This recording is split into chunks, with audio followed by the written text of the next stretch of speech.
Hi fellow viewers to everybody. Good afternoon. My name is Steve. My full name is Steve Hoong. I'm the owner of this video account in this respective website, youtube.com. Okay, by the way, my next abbreviations or acronyms ay dito pa rin, matatagpuan sa Philippines. Ito siyang acronyms or abbreviations, makikita ito sa, hindi siya sa private, it's a government agency, under siya sa executive government, executive department. Under siya sa president. Ito siya ay PAOCC. PAOCC. PAOK ang tawag sa mga media na.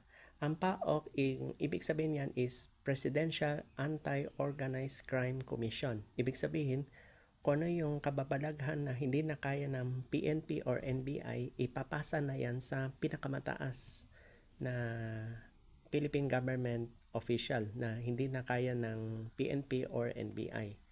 Kasi kung magko-coordinate itong dalawang agency, pupunta yan sa kanila. Kaya yan ang meaning.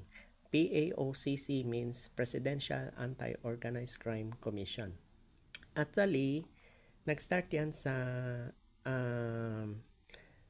time ni former Philippine President Fidel Valdez Ramos. Nag-start yan during his administration.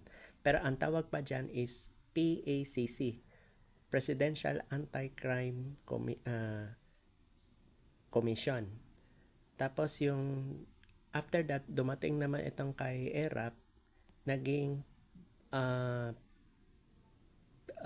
PAOCTF, PAOCTF, Presidential Anti-Organized Crime Task Force. Ang na-assign pa, kung di ako magkakamali, yung mismong senator na ngayon, dating PNP chief Panfilo Lacson that time. Siya ang in charge. Then, yung umupo na si former President Gloria Macapagal-Arroyo, before her end term ends, kinontinue pero binago lang konti, kaya naging PAOCC hanggang kay former Philippine President Benigno Noynoy Aquino. Kaya na-establish na siya as finalized 2011. So hindi pa natin alam kung anong mangyayari, kung anong susunod, kung sino na naman ang next leader na Philippine President. Kasi pwede yan mag-change eh. Kasi there's a saying, subject can change without prior notice.